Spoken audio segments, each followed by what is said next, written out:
Hi, Haley Gibbons with Success Leasing. We are so excited to go over the brand new Freightliner 5th generation tractor with you all.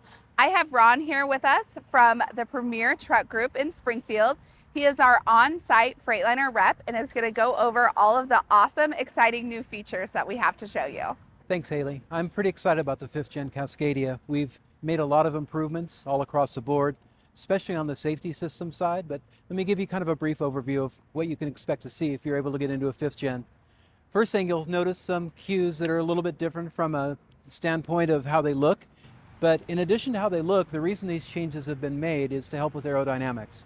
Between the grille changes, slight differences in the hood structure, also the air deflectors by the windows, and then the new Aero Max bumper, we're looking at about a 1.9% fuel economy improvement even with the same powertrain, which is a huge improvement. You'll also notice we have new headlights. These little lines you may see are to try to keep them warm because they're now completely 100% LED. LED doesn't generate a lot of heat, so we need to make sure they don't freeze up on you or fog over. They will automatically turn on as they're needed. It doesn't require anything from you. You'll also notice these little teardrop shaped pieces underneath the headlights on both sides. I'm excited about this because it adds a lot more security versus what we've had in the past from the standpoint of being able to identify vehicles that are around you as well as pedestrians. These are designed for several purposes. One of them is if you're stopped and somebody is walking very close in front of you, today without this, if somebody is short, you could potentially not even know somebody is there. These will alert you on the instrument cluster that there's someone in front of you. And if you were to start to take off, it would also change the icon to red and alert you audibly that there's potentially a problem. In addition to that, these now take part of the work away from the side guard assist from last year in that they monitor vehicles around the corners on both sides. This is really good because as you may notice as we move on the side, we've moved the side guard assist radars quite a bit forward. But now that's because they only look backwards, whereas this covers the rest of the vehicle.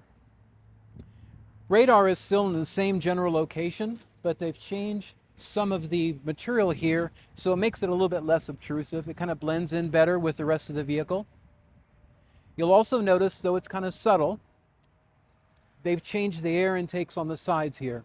It helps both with aero, but at the same time it's designed so it actually lets more air underneath the hood for the engine.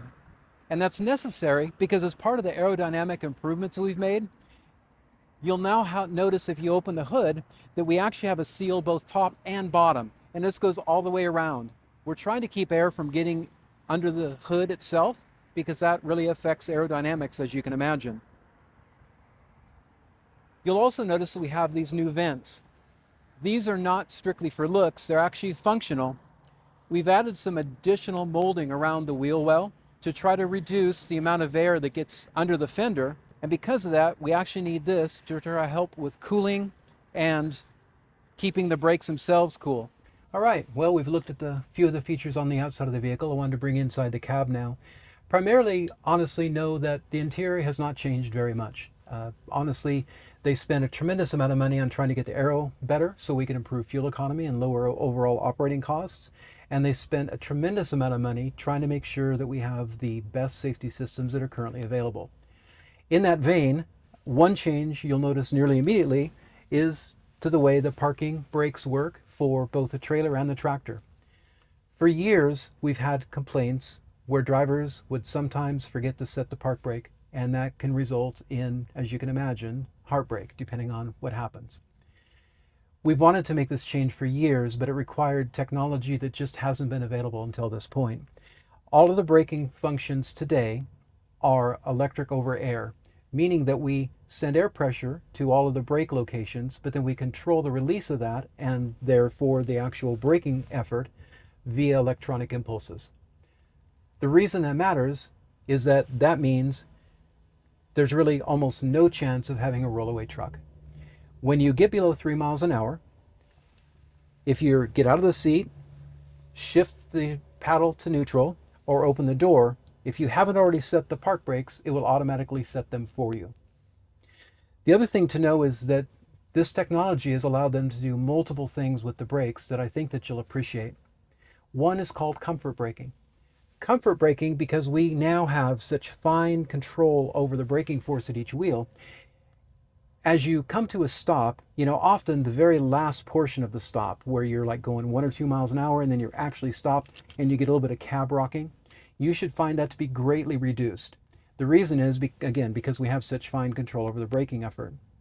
We also have a feature that allows, depending on how much brake force you apply to the pedal, if we can meet that request with exhaust brakes, rather than having to rely on wearing out your pads, we'll do that instead.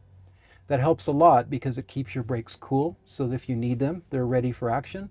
And again, you're using Jakes, which is basically free energy. One additional change that you may see is that for model year 2027, whether it's a 4th gen or the 5th gen, we've gone to a new radio. It's touchscreen Kenwood. Now, it's twice as tall as the old one. It has some features that just weren't available in the previous one. But because of that, we had some gauges in this area before. We've just relocated them over to the other part of the dash, and it's meant that we've dropped down the tablet mount just a little bit. Not a significant difference, and again, this isn't specific to 5th gen, but it is for anything 2027. Well, we've talked about the vehicle from the outside and also from the driver's seat. I wanted to show you the sleeper area now as well. Now, know that we honestly haven't made much change back here. We have storage underneath the bottom bunk. We have both the bottom and top bunks, which, as you can see here, it can be raised.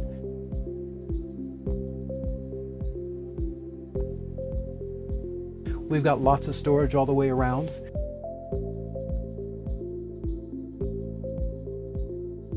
We've got places for a refrigerator. They have mounts available for TVs. Honestly, they haven't really done a lot back here, and the truth is we haven't had a lot of feedback that we need to, so I hope that meets your expectations.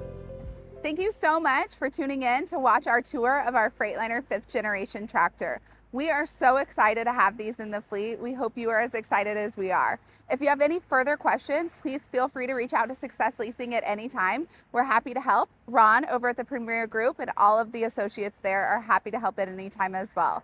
I did want to mention you're more than welcome to order a 5th gen tractor on our website at successleasing.com.